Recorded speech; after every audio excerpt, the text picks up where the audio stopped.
I want to talk about Michigan tonight and what's good about Michigan, what needs to be fixed about Michigan, and I'm looking forward to talking with you, not just at you. So, sort of, if I, a thesis statement, I'm around all these powerful academics, and I'm sort of intimidated, but 30 years ago, start by thinking, 30 years ago, Michigan was an industrial powerhouse. Many of us grew up in those days.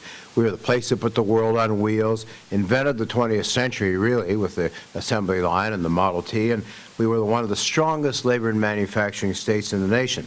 Today, we're one of the nation's poorest states, a place where muscle is no longer sufficient to provide young people with a good living, and how do we get back to the success we used to enjoy? Well, first of all, I want to say again, it's an honor to be here. It's an honor that you folks not only invited me, but you've put together this speakers series, because I love when people do things like this to sort of foster a sense of community and knowledge. It's a very old American tradition, back to the Lyceums and the early 19th century, Emerson and Thoreau and all that. The best I can say for those of you who are older is I try very hard to be a poor man's Eric Severide, but that you invited me was a wonderful thing. So Michigan, my Michigan, our Michigan, is an absolutely wonderful and lovely state. I saw how lovely, I'd never been to South Haven before, although my wife's parents met here during World War II, how beautiful the downtown is, and I can tell you I'm going to be coming back here. I've been in almost all the states of the Union, missed Alaska and some of the other sort of meaningless ones like Kansas. And as he said, I've worked as a foreign correspondent in 40 countries. To show how old I am, a number of those countries don't exist anymore.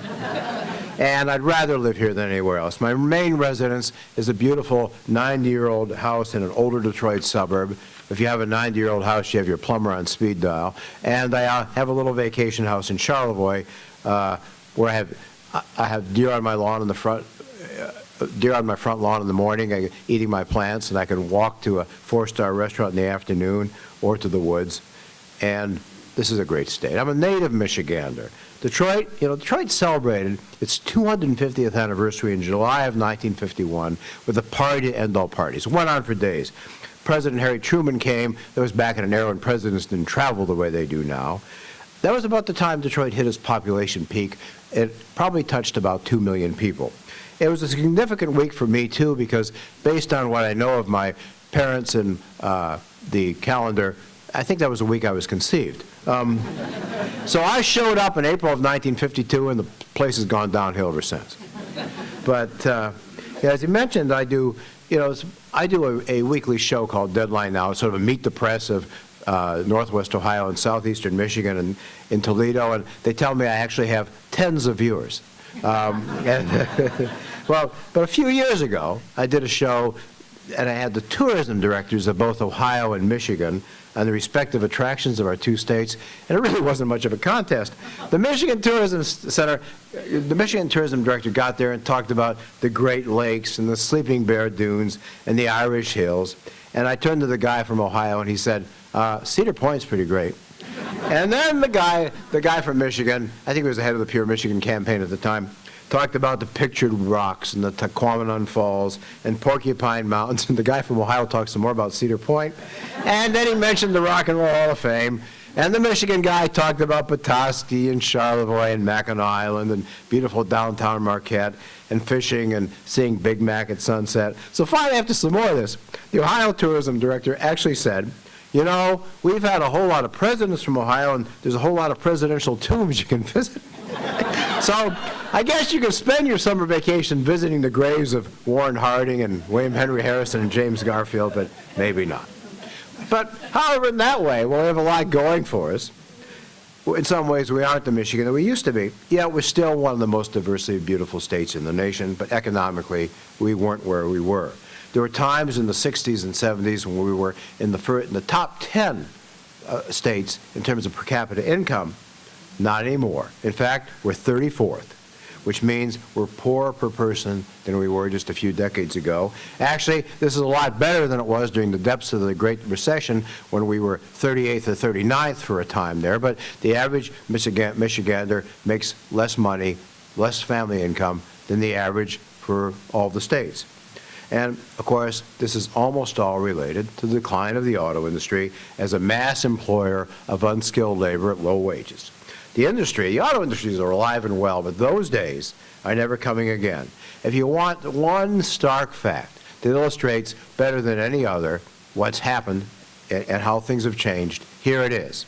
In 1979, General Motors had more blue-collar workers working within the city limits of the city of Flint than General Motors does today in the entire country. Well, we know now what we knew and ignored for a long time. We have to diversify our economy. The good news is we've got a lot going for us. We've got a lot of tools to help us get there. We still have one of the largest trained manufacturing working forces anywhere in the world. We've got some of the best universities and community colleges in the country, places like this place. I'm almost tempted to see if I can enroll and actually learn a useful skill. It's no accident that President Obama came to Macomb Community College twice during his presidency. I think they do vocational education there than about anywhere else. They don't like calling it vocational education, but as Governor Snyder says accurately all the time, if you're a plumber, if you're an electrician, you're a welder, you can get a job anywhere in 20 minutes. And, you know, our ace in the hole, whatever else happens, unless we really screw things up, Michigan is not going to run out of water. So, now, I've been paying attention to the state for a long time, except for poor John Swainson, who's only lasted 2 years. I've known every governor, starting with Soapy Williams. I know our history, our politics, and our economy. And it seems to me that we could indeed, again, become one of the top states economically in this country if we do what needs to be done. Now, that won't be easy. It'll involve some hard choices. It will cost some money. But if you're a farmer, seed corn always costs money. And I think we need to invest in the future. I'm going to talk about 5 areas that we need to invest in to make Michigan a better place. Number 1, our roads, our bridges, and our infrastructure. This is something we absolutely have to do. The legislature claimed to have passed a plan to fix the roads a couple of years ago. Remember that? It was an absolutely phony plan. There's Nolan Finley. Nolan Finley is the editorial page editor of the Detroit News, very Republican, very conservative paper. He said, this plan raises our taxes without really fixing our roads. It started to kick in this year. It eventually is supposed to raise $1.2 billion a year to fix the roads if they're willing to take $600 million out of the already strapped general fund. Where are you going to get that money from? Cutting education, you know, cutting other things like that. And you know what? It's not going to happen. So, here's the true situation. Roads, you think about roads. It's sort of like your teeth. If you have a small cavity and you go get it repaired, it's usually cheap. It's not a big deal. If you let it go, you're looking at an abscess, a root canal, and a lot of money. I've had 7 root canals, and I know. So I talked today to a man named Jeff Cranston, I have a lot of respect for. He's with MDOT. Talked to him this morning, Michigan Department of Highways, and he said, I said, what's the state of the roads? And he had just got a new report on that. He said, every year they deteriorate further. As of last year, of our roads in the state, 18% are in good condition, 43% are in fair condition, and 39% are in poor condition. Within 15 years, 70% will be in poor condition, unless we start spending a whole lot of more money now. Now, state trunk line highways, 83% of those are in good or fair condition, but again, we're not spending the money we need to maintain them.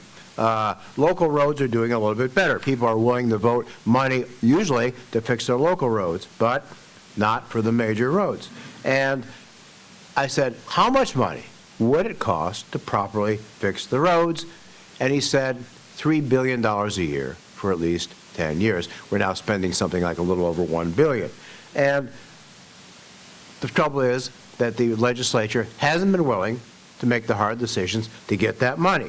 Well, how could we? There's a very simple and easy way. Actually, I think the best formula for fixing the roads was the one put forward by Governor Snyder a few years ago. Raise the gas tax. Raise the registration. I think he raised it too much on passenger cars and not enough on trucks, but raise the gas tax. The gas, and you know what? If you raise the gas taxes 20 cents a gallon, that would give us about $1.3 billion every year. And after a few days, people wouldn't notice because the price of gas fluctuates so wildly. If you remember, in 2008, 9 years ago, it was $4.20 a gallon. We were told it was going to be $6 a gallon, and it went right back down. You know, it was below $2 a gallon for a long time. It's about, what, $2.50, something like that now. And I also like that because that is sort of a rough justice to it. I drive more than 30,000 miles a year. I would pay more than somebody who drives 5,000 miles a year. And there's a certain rough justice to that, I think.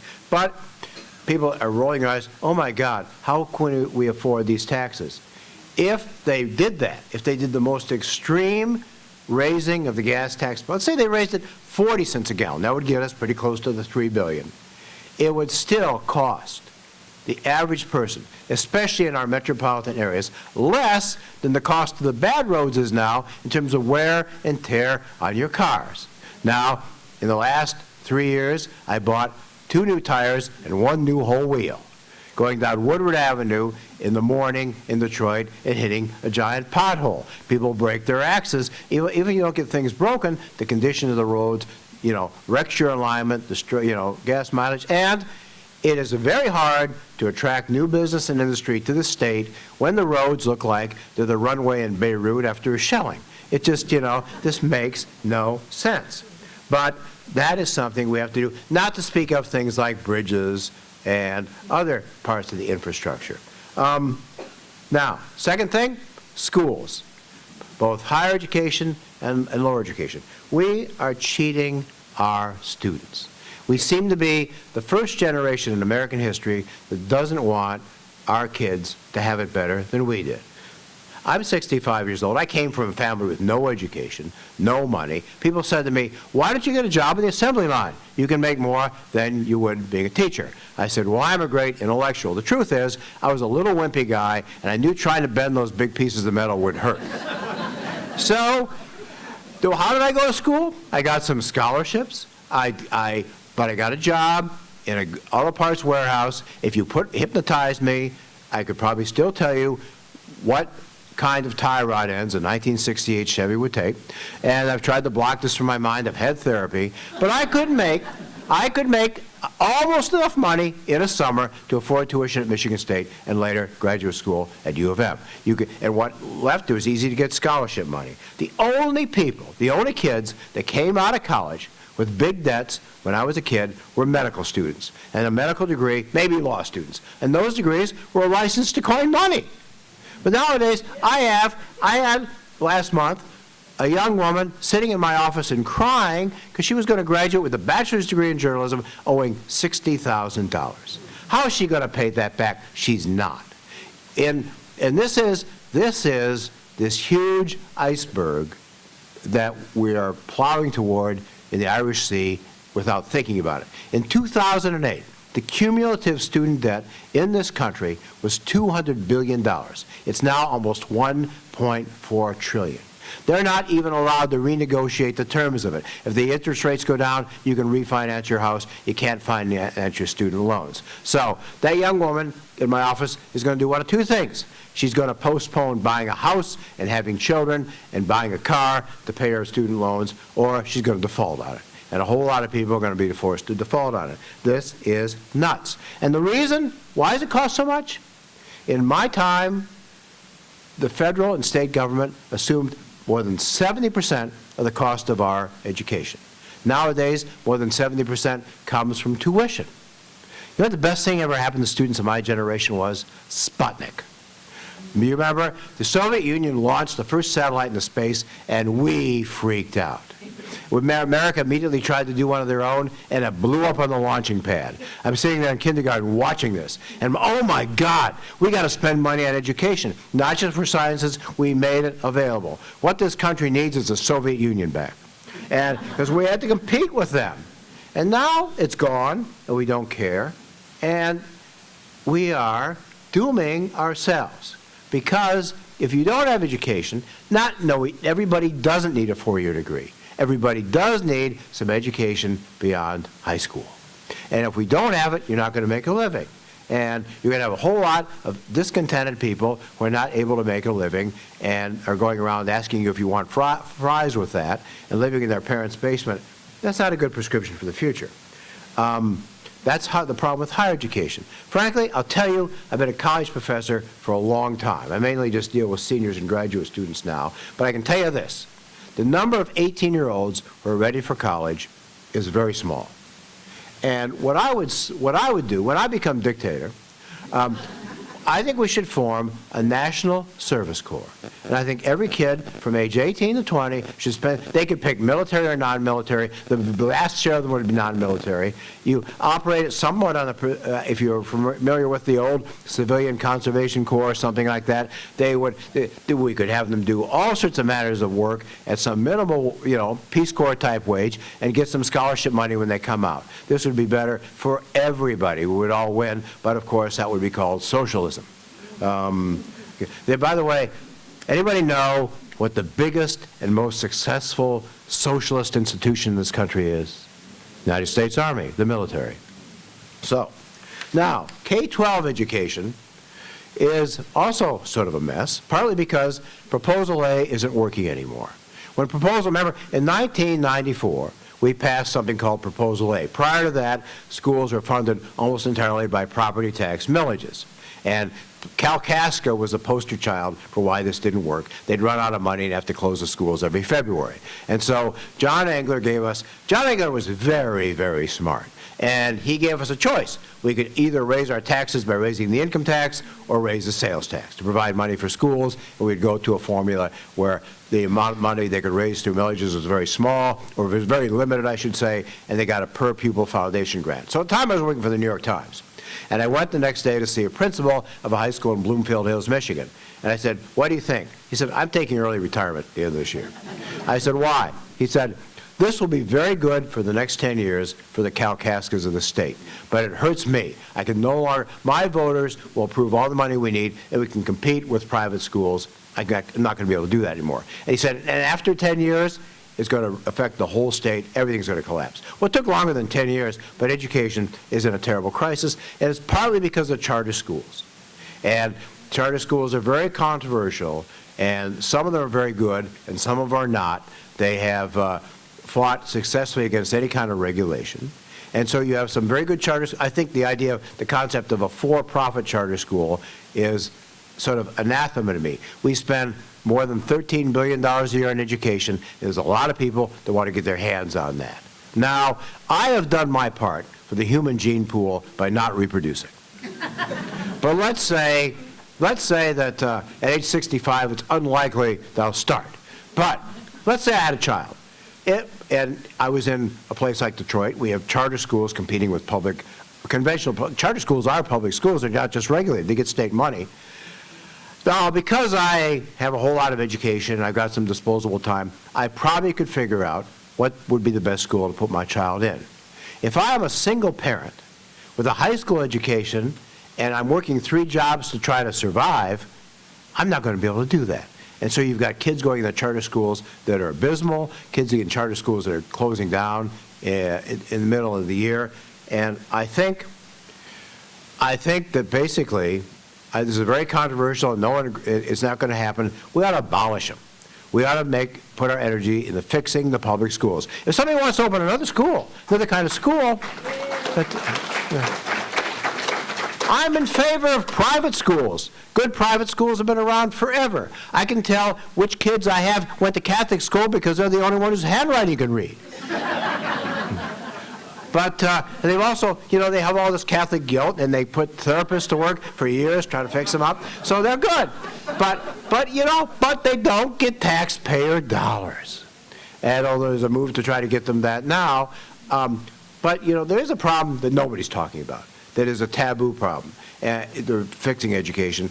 When you read stories about education, you get the impression that it's all about which particular test you take or what the curriculum is. But the problem really is a friend of mine who's a lawyer, and his son and his fiancée were both teaching in charter schools in the Detroit area a few years ago. So I took these kids out to lunch, and the young woman looked at me and she said, "How do you teach a kid whose mother is a hooker on crack and he lives in the back seat of her car?"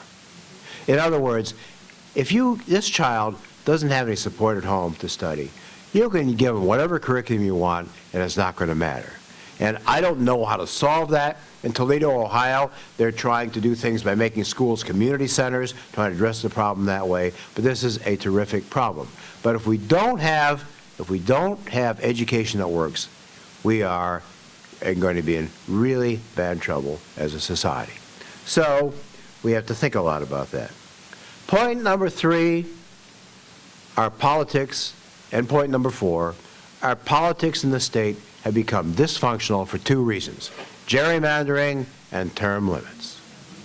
Now, when I talk about this, people say, you're saying that because you're a liberal and because the districts are done to give Republicans an unfair advantage. Well, that is true, they're drawn to give Republicans an unfair advantage. The Democrats would do the same thing if they could. They just haven't had a chance to do it. In Illinois, Democrats run everything, and when all the other Republicans they're gaining massive seats in the House of Representatives in 2014, they lost them in Illinois because the Democrats had drawn the lines. But this is not the only the reason it's bad.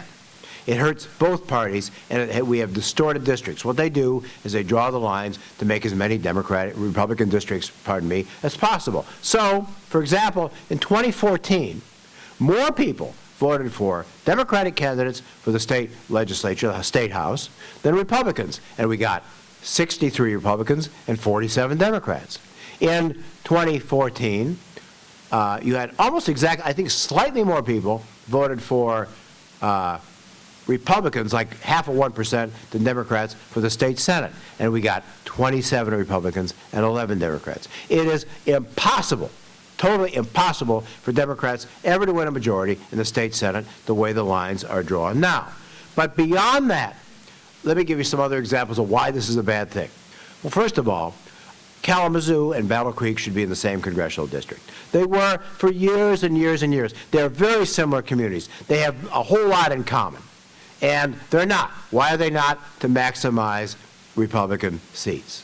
You have, my source for that is Joe Schwartz, was a congressman for 2 years. He is a very bright, he was a state's authority on higher education. He's a Republican, or he was a Republican. He says his party's deserted him. He was he was in the CIA, he was in the military. He's a medical doctor, brilliant guy, and he got defeated in a primary by a former Bible salesman, because he wasn't sufficiently right enough for the tiny number of people who vote in Republican primaries in this district that was drawn to be a safe Republican district.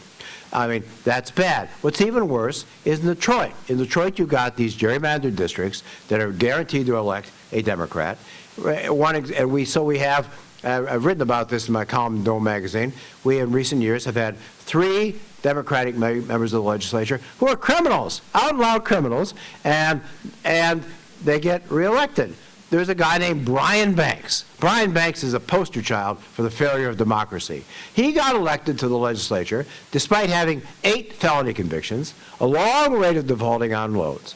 As soon as he got to the legislature, his first act was to sexually harass a male aide of his.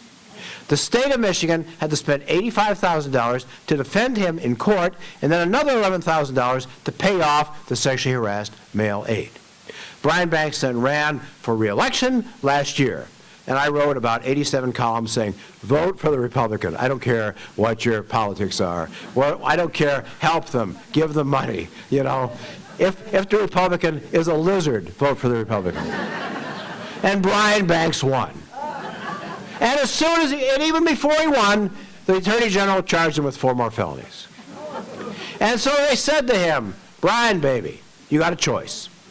You can quit now and pay a fine, or because you're a habitual offender, we'll send you to jail for a long time. And he quit. So these people have no representation whatsoever. And, you know, this is, again, we should not have districts that are drawn so much the case that they re-elect people like that.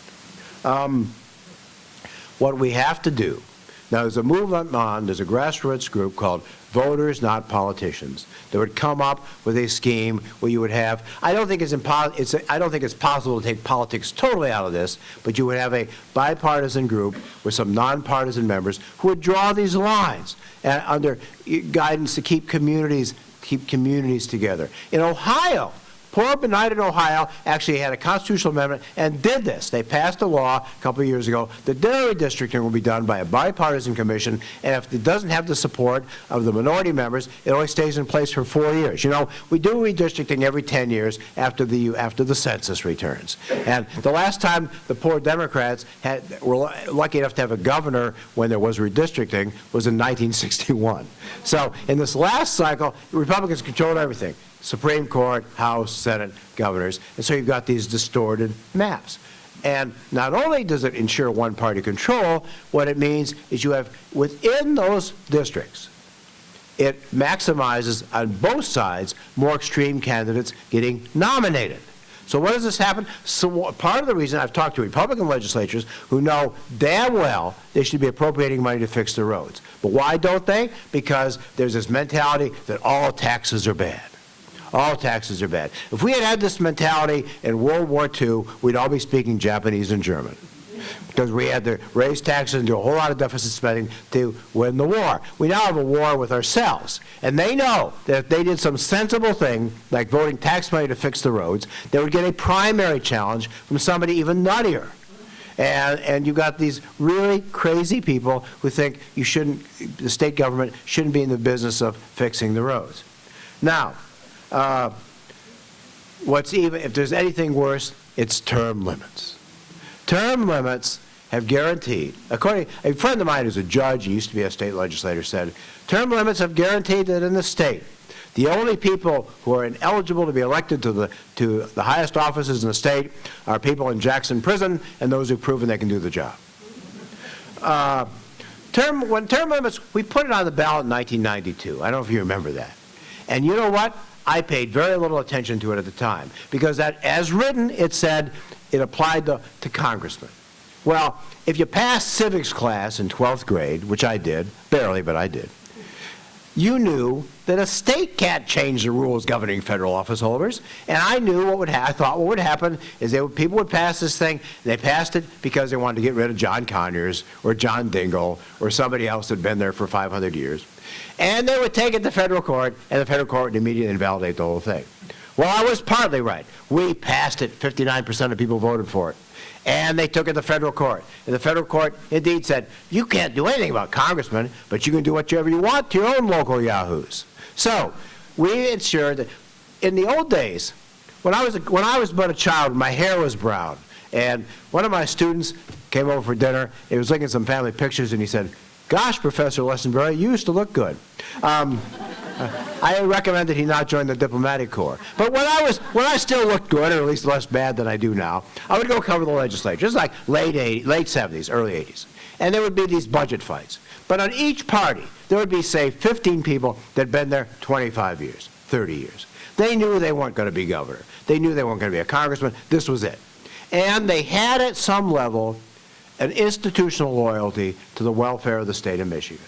And after a certain amount of silliness, they would get in a room, and they would say, all right, damn it, Chuck, you get this, you got to live with this. Mary, you can't have this time, you might have this next time. And they would get the job done. And they would get the job done partly because they'd worked together for a long time. Now, you can be in the House of Representatives only 6 years, you can be in the Senate only 8 years, and you can never go back. And not only does that mean, that means all sorts of terrible things. If you can have your job for only 8 years, and you can push some ticking time bomb of a problem down the road 10 years, that's what you'll do, because you won't have to deal with it. It's human nature. It also means that it opens a system up for corruption. What do I mean by that? I would think the average legislator is in their 40s. If you're in your 40s, you've got kids in school, and you need another job. So, in your last 2 years, are you going to think more about the needs of your constituents or about the lobbyist who might give you a job? And in Michigan, we have very lax ethics rules. Don't believe me? There was a Republican named Paul Opsamer. He was the head of the Transportation Committee. Now, we need very badly a new bridge over the Detroit River in Detroit. The old bridge was built in 1929. It was not built for today's trucks. If that sucker collapsed, it would do more damage to the economies of both the Midwest and Ontario than 9/11 did. It really would. Something like $500 million every week goes over that bridge in heavy manufacturing goods. No other way to get across the river.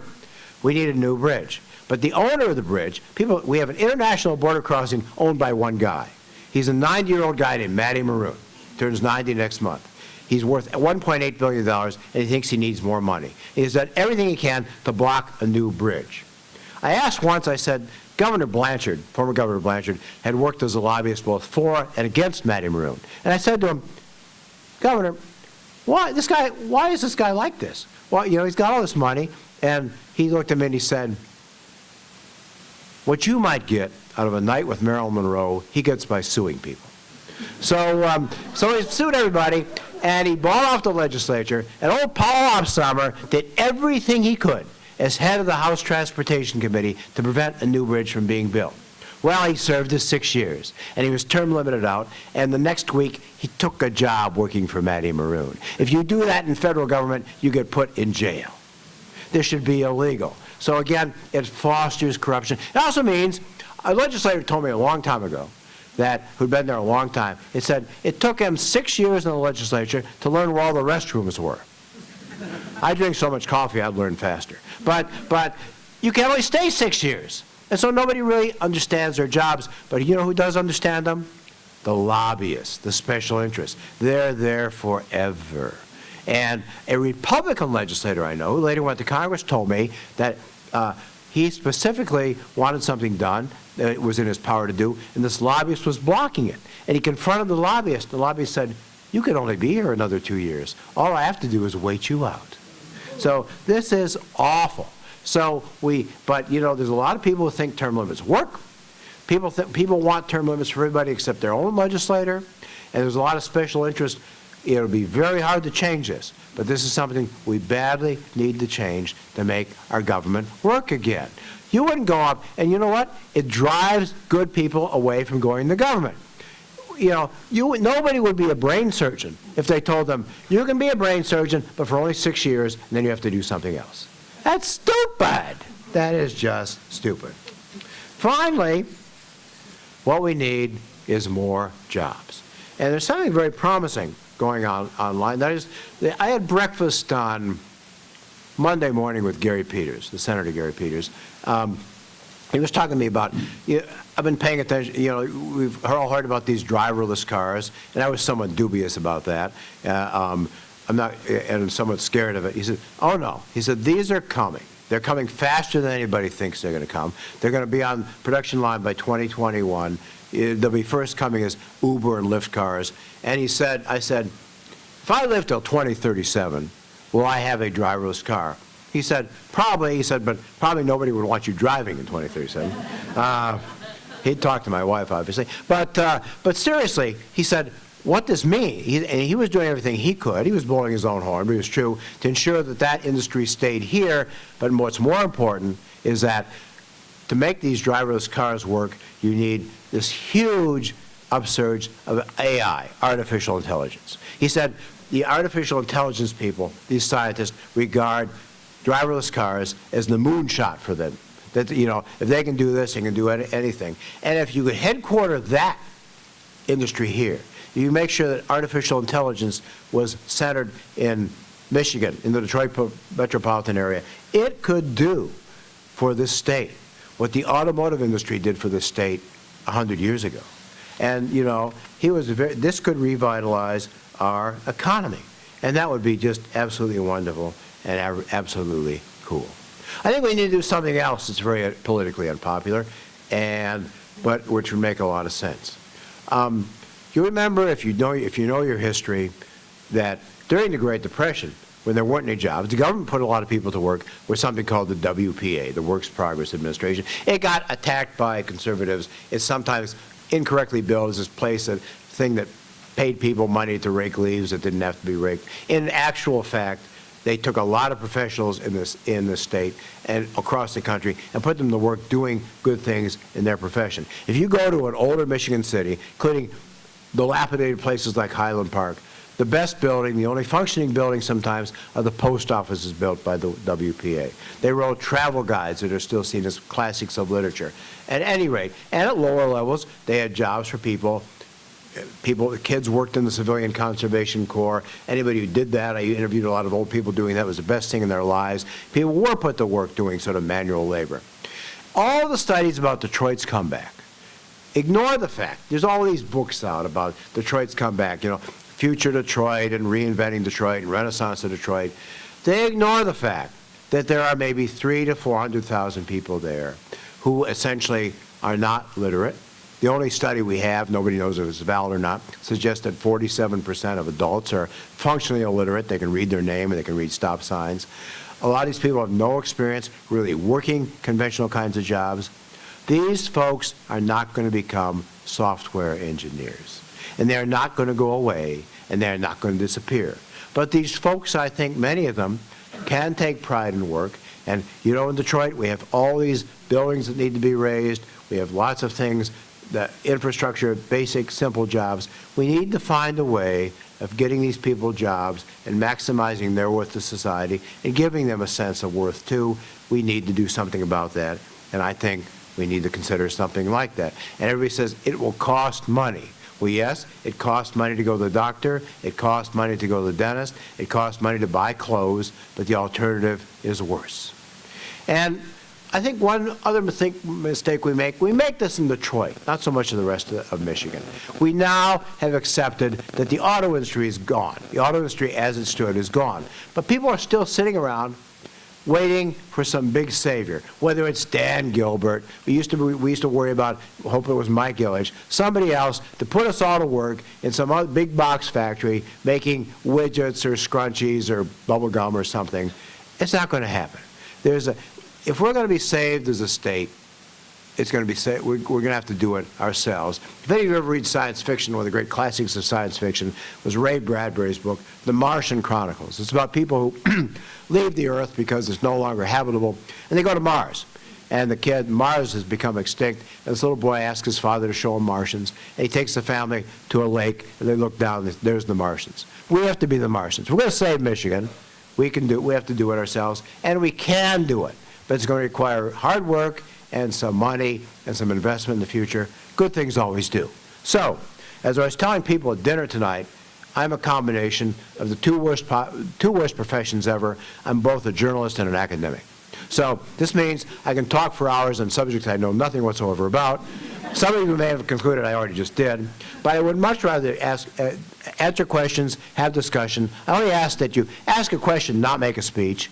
Well, the first question is about term limits, which I think I've sort of addressed. Second one says, rumor, innuendo, speculation is tabloid news. Now it seems to be on the mainstream, ABC, CBS, and I find myself avoiding it. Do I have suggestions for finding quality news? And yes, I'm an NPR listener. Well, this is a problem. This is a problem today. And it's sort of a problem, it's a problem that's kind of new because, let's go back to 1980. If we're back in 1980, everybody got their news from a daily newspaper, which are more or less the same.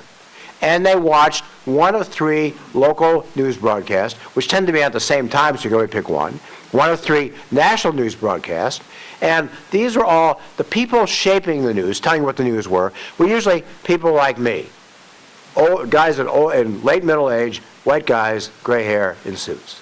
Now, did that version of the world, did it slight women? Sure.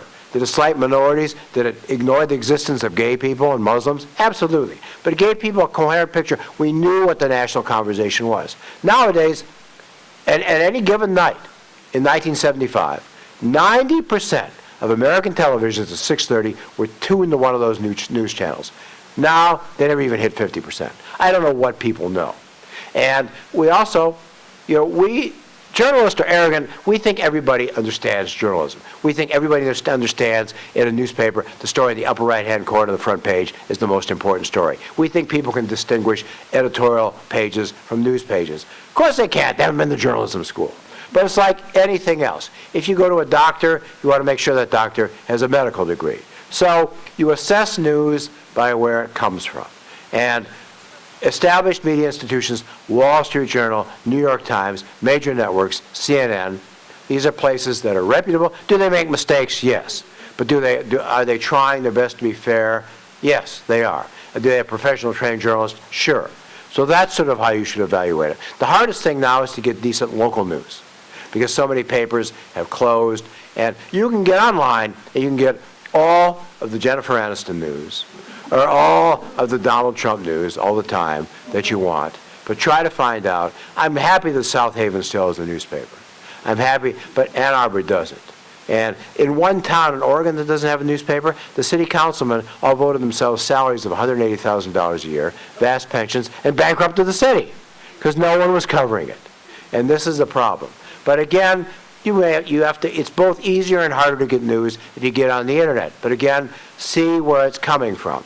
If I went up to a sweet young thing like you and I said, I'm rich, I'm single, I'm 27, will you go out with me? She'd want some verification of that. So look at where she just threw up. Look at where your news comes from.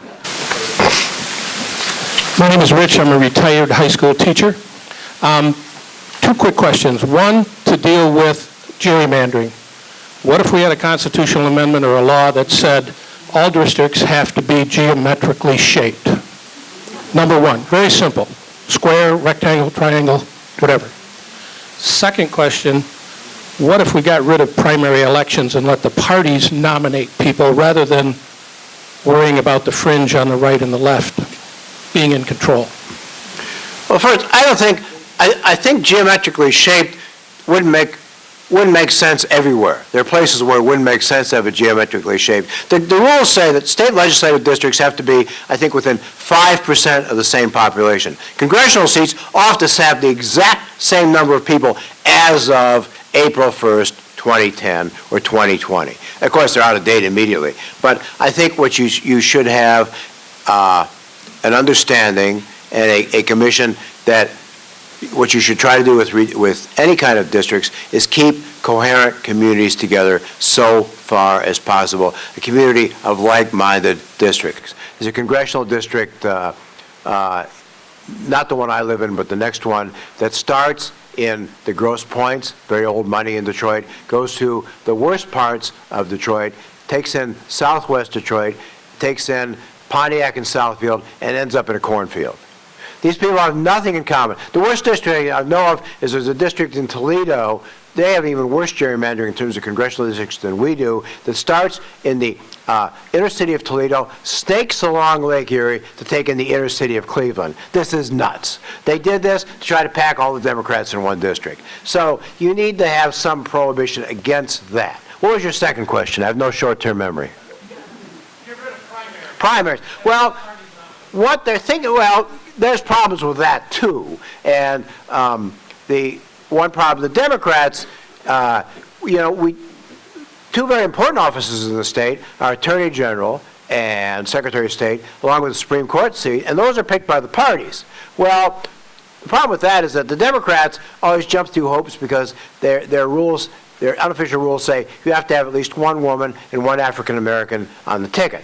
This has, in 2006, they bypassed a candidate who had been almost certain to win for Attorney General in favor of a token candidate to whom they didn't give any money and who lost. What is coming more, what people are looking at, is something they put in California called a jungle primary. Now, a jungle primary would be, you don't have a partisan primary, you have a primary, and they have these in Louisiana. You would have, say, in the congressional district here, whose congressional district are we in? Upton? We're in Upton? Well, actually, he's had a challenger a time or two. But what you say is, we're not going to have a Republican primary and a Democratic primary. We have one primary where everybody's in it. And the top two people, regardless of their party, will compete in the general election. I think that's a better way. In fact, in California, the Republican Party is almost extinct in California. And both of the nominees for U.S. Senate the last time were Democrats. So that might be worth trying. But anything is better than what we have now.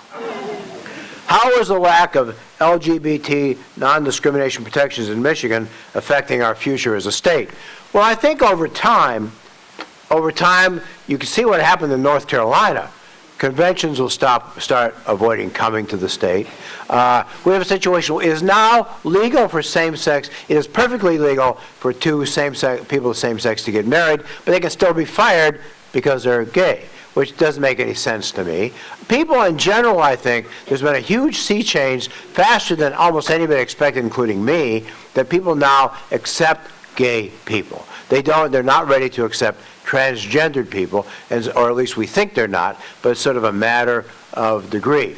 John Austin was the chair of the State Board of Education. He was a leading force in transgender rights. He was a person that was trying to make it. The schools had to allow anybody to use the same bathroom, that they used the bathroom they wanted to, they identified with. He was attacked on this. Now, he lost his bid for re-election, but he lost by less than Hillary lost the state. He lost by only 7,000 votes. And analyzing that vote, he lost because of the Republican wave. There was no indication anybody voted against him because of the transgender issue. So I think this is a matter of time, and I think when we start, what happens in these social cases is eventually you've got some Republican politician who has this come up in their family. This is sort of a joke. Like, Republicans were against gay marriage until Rob Portman, a very powerful Republican from Ohio, found out his son was gay and wanted to get married. He said, wait a minute, we'll change that.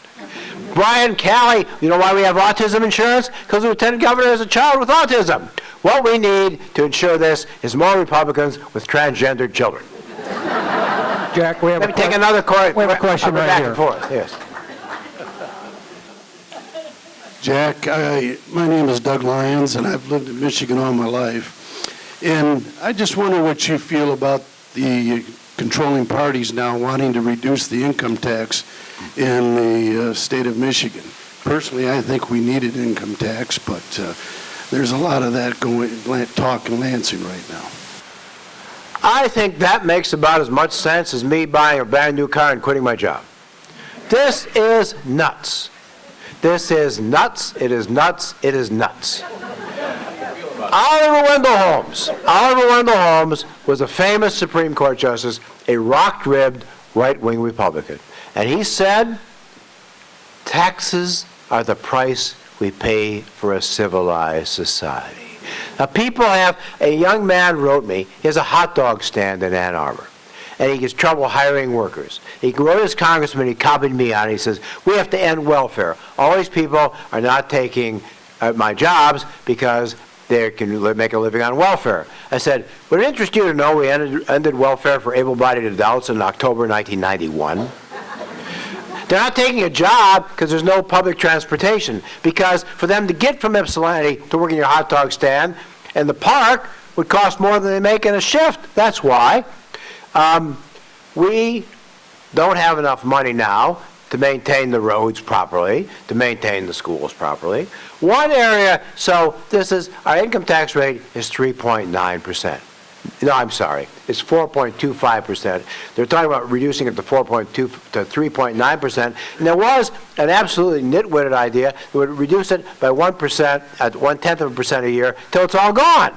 That's really good. You know, that's the equivalent of saying, we need more money in our household, and therefore we're going to feed our baby a little less every day. So, yes, you can have too much taxes. Taxation can be onerous, but taxes are what we pay for civilized society. You want savings in the state? You want to have big savings? Here's how you get it. The prisons. We got this brilliant idea in the state that we would lock up everybody who had a small amount of drugs. In 1973, there were 7,900 state prisoners. The state prison budget was so small, nobody worried about it. In 2007, we had 51,000 state prisoners. That declined, it's about 44,000 now. We spend far more on prisons than higher education. We spend $2 billion a year on prisons. We spend $35,000 a year on each prisoners, and about 7,900 each year on school kids. There was actually a school that petitioned the state of Michigan to declare it a prison. So, I'll show you how nuts this is. Nobody is saying you should let serial killers out. We have 400 plus prisoners in the state who are over 70. They're in wheelchairs. One of them cost last year $336,000 in medical costs because they're not eligible for Medicaid. You know what Connecticut did? Connecticut bought a nursing home, and they let all these people out and put them in the nursing home. And now Medicaid pays for it. And, you know, if you're 80 years old in a wheelchair, you are not likely to rob banks. But we won't do that because our Attorney General, Bill Schuette, wants to be tough on crime. He's tough on the taxpayers. So there are a lot of rational things we could do. Cutting income taxes is not a rational thing. Yes, sir. My name's Don Hodgman. One of my pet peeves, since I was a teacher in a district nearby here for almost 40 years, was lack of consolidation of schools. Right. I mean, it's absolutely ridiculous. You have all these little schools, 4, 5, 6, 7 miles apart. Consolidate, they can offer these kids so much more. It's absolutely ridiculous. You got superintendents all over the place wasting money. One could do this job. No kidding. And so forth. No kidding. But you hit on what this man is making too much sense. He has no future. You hit on the solution right there. If you combine tiny District A with tiny District B, someone doesn't get to be superintendent anymore. In the Detroit area, there's a district called Clawson. Clawson's between two large districts, Royal and Troy. It can't offer the same amount of things that they could. They should be combined with one or both of these districts. But then there are two problems. A, somebody doesn't get to be superintendent, and B, they won't have their football team identity. And a lot of parents, I don't care if my kid can learn to read or write, I want him to play for the Clawson Maulers or whatever they are. So yes, my guess, we have about 540 school districts in this state. I think we need about 300. But that would take some rational downsizing and overcoming political constituencies. There is no more important job than teacher. My first wife, who I'm still very close friends with, was one of the best AP history teachers in the country. She worked harder than almost anybody I know at that job for her whole career. And because she was retired, she has a pension. They are now working energetically at taking pensions away from teachers. They've taken other protections away from them. They've taken some of their medical benefits away. And they wonder why they can't get people to be teachers. You know, this is nuts. This behavior, when I was a young person, ended you up in LOEs. Or other the fine state mental facilities you've all closed. But this is what passes for public policy today. I'm sorry I don't feel strongly about that, but that's what I think. I'm going to read another card here. It says, if 50% of our children are born to Medicaid mothers, how do we begin to address this level of poverty in the United States? I don't know that that statistic is accurate. I don't know what we do. I don't know what the solution is. A solution, certainly child poverty is a problem, but we cannot blame children for being born. And we have to think about, there are a lot of people who happen to be against abortion, which is just fine, but if you're going to make it harder for people to get abortions, you need to figure out how to help these children. Because there are societies, there have been societies in history that have neglected the poor and which have seen the growth of a large and unhappy underclass of people with no talents and for whom there were no jobs. Some of these societies include the later Roman Empire, France before 1789, and Russia just before the Bolshevik Revolution. This does not tend to be a good prescription for a good outcome. Yes, sir. Yes, sir.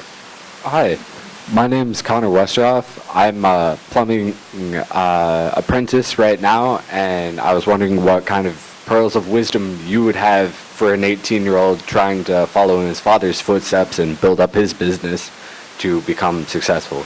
I think that's a very good question, and I think there should be no stigma in the society against the trades.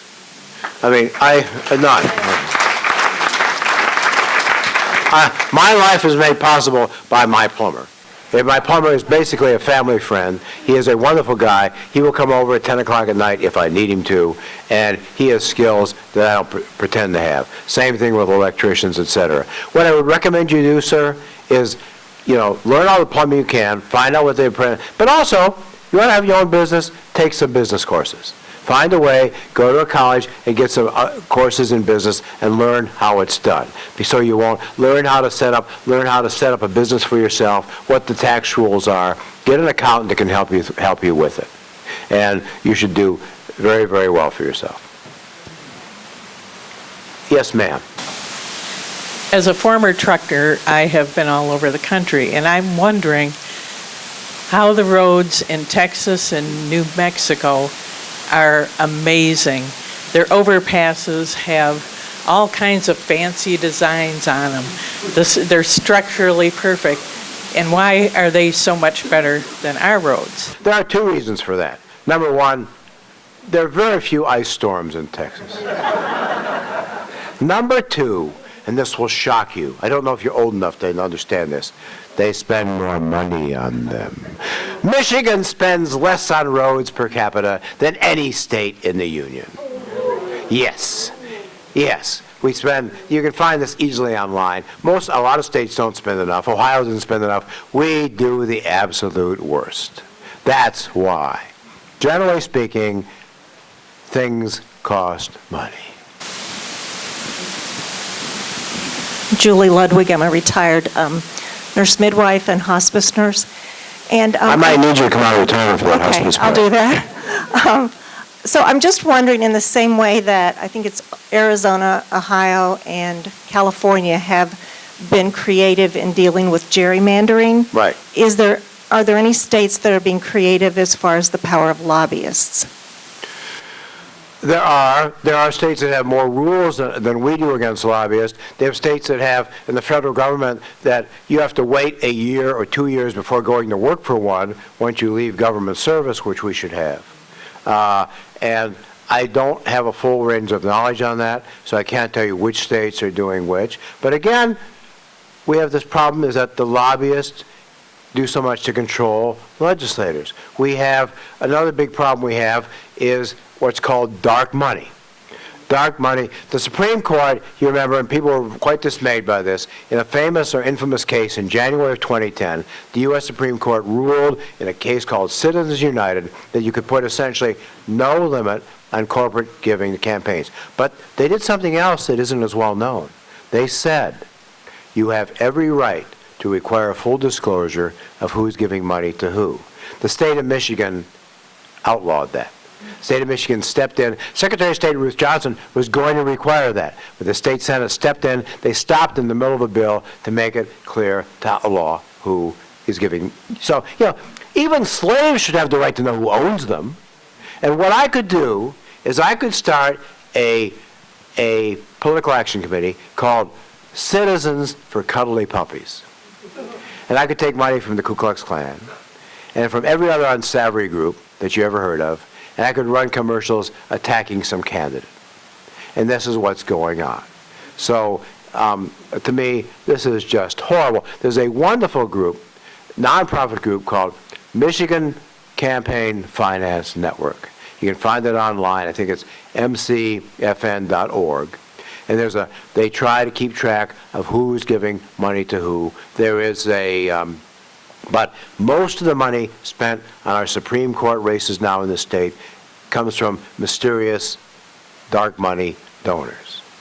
And they run misleading commercials, they run unfair commercials, and you have no right to know where this money coming from. To me, again, this is just wrong. Jack, I'm a physician, Richard Swanson. Yes, sir.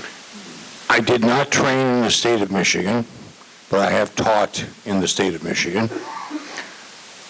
University of Michigan Medical School is one of the top 4 or 5 in the country by reputation, but it is one of the least funded medical schools by the state in the United States. Why do we, and this contributes to the huge debt that these students walk out of here with, because they have to borrow, because the state, and I think it's now like 29%, that's what the state provides to the medical school. Why are we neglecting this area of education? Well, very good question. The whole issue of medical education is something that I think needs to be addressed on a number of levels. In the case of the University of Michigan, the medical school itself has an endowment of more than $1 billion. All of Wayne State University has an endowment of less than $300 million. They have more than $1 billion for the medical school alone.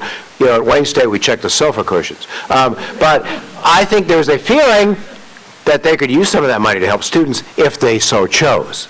But beyond that, in fact, you know, I knew of a man who was the development officer for Harvard University. He told me that the books are all phony, that if you gave $1,000 to Harvard in 1790, they still carried on the books as $1,000, or they've obviously been compounded. I don't know if that's true about the University of Michigan, but we do have a medical crisis in the state. Joe Schwartz, who I mentioned, who is a man I admire very much, would like us to, he proposes doing this. We would offer, the University of Michigan, he's a proud U of M alum, we would offer free medical school tuition to a certain number of students every year on one condition. They agreed to remain in the state of Michigan for 8 years and practice family medicine. There is a huge shortage of family doctors for one reason. They don't make as much money as specialists. Yes. Yes, doctor. Right. Well, I don't know about the Indiana situation. I know that Joe Schwartz is an expert on medicine and college funding, but something might be worth a try because we have people come here, and even though U of M may not promote it as much as possible, medical school education in the state is partly subsidized by the state. And so we pay somebody, we help somebody go to medical school, and then they move to Florida.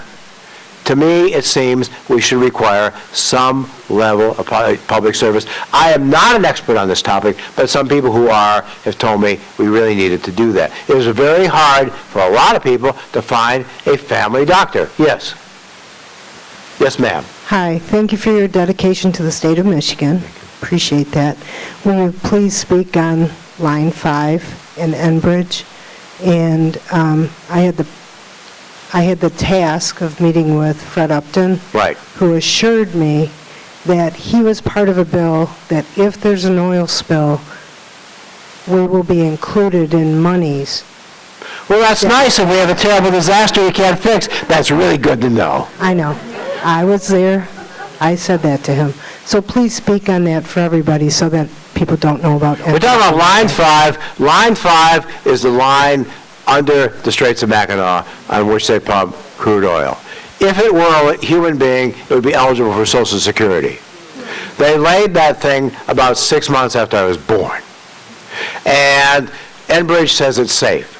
This is the same company that said the line was safe in Kalamazoo that broke and cost $1 billion. And when it broke, they were so incompetent they tried forcing more oil through it. I talked again. Gary Peters was in the Naval Reserve for a long time, and I said to him, "What's the state? I don't want to be an environmental alarmist. What's the state of Line 5?" He said, "I asked the Chief Admiral of the U.S. Coast Guard about that, and he said, are you confident it's safe?" He said, "No." He said, "What if it breaks?" He said, "If it breaks, it is in the most crucial area, and it would basically destroy 2 Great Lakes." I said, "Can you clean it up?" He said, "No." No. This would be the greatest environmental disaster probably in history. He said, "You know what?" He said, "We talk a lot about the part underground, but the part above ground is just as bad because, it snakes through the Upper Peninsula, and it goes through where there's all sorts of rivers that flow right into Lake Superior or into Lake Michigan. Everybody says about Line 5, all the politicians, what I say about diet and exercise. Yes, that's a good thing, and we'll do it someday. We need to have a definite timetable for shutting this thing down. The most dangerous part is ice.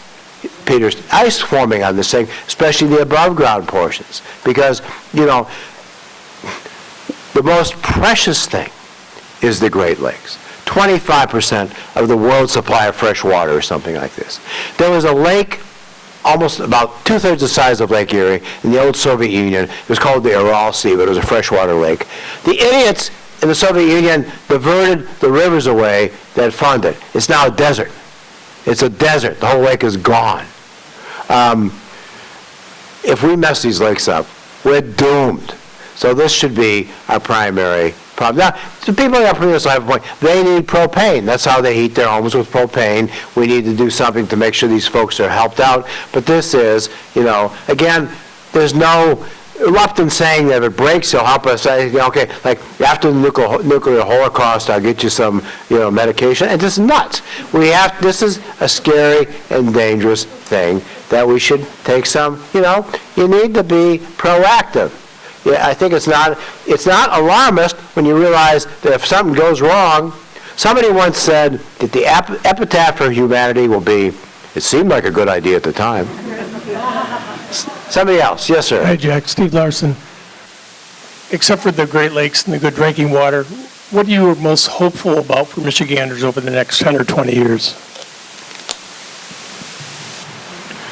What I'm hopeful about is that people are starting to address these issues. People are starting to think about things. We've got a lot of problems in Detroit, but one thing we do have in Detroit, we have a knowledge of how bad things were. If you think that your community's public pension fund is adequately funded, you don't know about it. Very few of them are. Detroit was sort of the canary in the coal mine, but people are starting to ask these questions. There is a growing realization that things aren't working. There are a lot of people, of course, who are dissatisfied with the results of the election last year, and there are a lot of people who this has caused to become more aware and active. This is not meant to be any kind of a partisan address at all, but no matter what your party is, or if you have any party at all, we've touched on a lot of things tonight that need fixing or need considering, and I'm hoping that people can sort of address that. I started out in life I was going to become a historian of the Soviet Union, and I was told that there's too many of those, and besides, nothing ever changes, and nothing ever changes the Soviet Union. So, but there was a Soviet poet, a writer, he was a poet and a writer and a PR guy, actually, named Ilya Ehrenberg. He wrote a poem that's much better in Russian than in English. He said, if you covered the whole world in asphalt, in the asphalt, a crack would form, and in that crack, grass would grow. Which means there's always hope. There's always hope, sort of, for the future, that things could get better. But you know what? The solution's right here. I'll tell you something else. A lot of people in this room, I think, are retired. You, comrades, are the people who can change you. I'm sorry, I'm slipping back into my Soviet days. Tovarishi, slushi. No, you are the folks who can change America. If you're looking at some 39-year-old who's got 2 jobs and 3 kids to have the time to change things, forget it. But if you're retired, a lot of people in this room are very aware. You've got a high level of education, you're still healthy, you've got some disposable income, and you vote. Politicians, I'll tell you how you understand politicians. I learned how to understand politicians when I was in 7th grade biology class. We got a petri dish full of agar. We put a flatworm in there. It's a kind of a primitive thing. And you put food particles, and they would swim toward it. You took a little hot wire, and they'd go move away from it. Instantly, I understood politicians. So, if you make it worth their while to do the right thing, they usually will. Hi, Clerk Kruber, politician. What are you elected to? What do you are? City councilman. Great. And here's what city? City of South Haven. Great. Here's the question. We spent a lot of time within the last year working on a short-term rental ordinance here in South Haven. What kind of ordinance? Short-term rental. Rental, yes. And we've got those all up and down the lakeshore. And generally, hotels are rent by the hour and not desirable places. Go ahead, I'm sorry. No, that's okay. I'm good for it. I'm a bad man. And then right now, we've got a representative up in the Spring Lake area who would like to basically throw out all of the short-term rental ordinances in for the zoning for the entire state of Michigan. So I wonder what your thoughts are of them taking away all of our, I guess, rights to be able to zone those and control those locally to see what's best for South Haven versus Grand Haven versus St. Joe, and take all that local control away. My thought is that you know much more about this than I, and I wouldn't presume to advise you on that, except it's hard finding a balance. You have some communities, and I know some communities in the state that are trying to zone against rentals because they don't want undesirable elements, i.e. minorities, moving in there. And the same thought, this is a vacation area. Of course you should have some control over how people maintain property, for example, and what people can do, things like that. And I think that should be a function of local control unless it's clear you're violating some portions of the Civil Rights Act or something like that. And I think that you've got to balance the needs of the community against sort of unprincipled greed. So, and you know what? It's a sad thing because the decline of local journalism means people don't cover zoning boards anymore. People don't cover, and zoning commissions, it's very important, they don't cover city councils anymore. Things like that. And these are just, you need to preserve communities. Communities need to work. It's very, very important. And I thank you for what you're doing. And I'm sure you're not getting rich on the city council, but I admire people so much who run for things like city council, boards of trustees of community colleges, things like that. Those are so important jobs, and I appreciate you doing them. My name's Melissa, and I'm a master's of social work, of course, in mental health. So my question to you would be, what do you see for the future of mental health across the state of Michigan, and what could we do better? Well, we could do better by addressing it and funding it. A friend of mine named Tom Watkins he's been the head of the Detroit Wayne Mental Health Authority, has done some good things there, but he is choosing not to renew his job because the board insisted on forgiving a sweetheart contract to a provider who has financial ties to people on the board. But you know, in general, I mean, this is very important, but I think one thing we need to do, we had the brilliant idea in 1991 of closing state mental facilities and turning people out in the street, so now they're in prisons. I think we need to address the needs of folks properly. There's a man I admire a lot, former chief probate judge named Milton Mack in Wayne County, who specialized in the study of these issues. He tells me you could reduce Michigan's prison population by maybe a quarter if you just had people and you ensured that people got their medication. There's nothing wrong with that. We need to be open and honest about mental health issues. We need not to stigmatize it. And I think we're doing better with that now than we are, than we have been. But again, we need to treat people according to the way they need to be treated. And in terms of, this is a saying that's become almost a cliche, but we need to lock people up we're afraid of, not people we're mad at. And I think that would be, you know, I admire you. This is difficult work. This is essentially very important work. My name is Jackie Ladwin. I'm a former teacher. What do you think of a part-time legislature? This kind of reminds me of Mahatma Gandhi was once asked what he thought about Western civilization, and he said he thought it would be a good idea. I think a part-time, a part-time legislature sounds tempting, but I think it would make things worse. And here's why. You would have people, part-time legislature, so this is great, we won't have to pay them as much. Well, they're now paid $71,685 a year. So, and most of them have other part-time jobs to begin with. What I would like to do is require them not to do their job and not have a part-time job. If you have part-time legislators, they'd all be doing other jobs. They'd have less time to concentrate on things. What we need in the legislature is people who are experts in a particular area. For example, I don't know what the agriculture policies of the state of Michigan should be.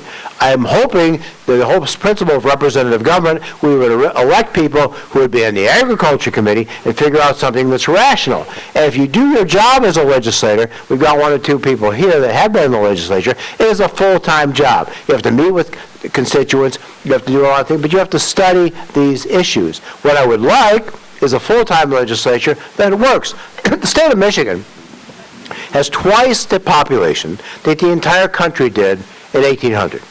This is a major state of 10 million people, and I think we need a full-time legislature that is actually committed to being a legislature. That's my thought.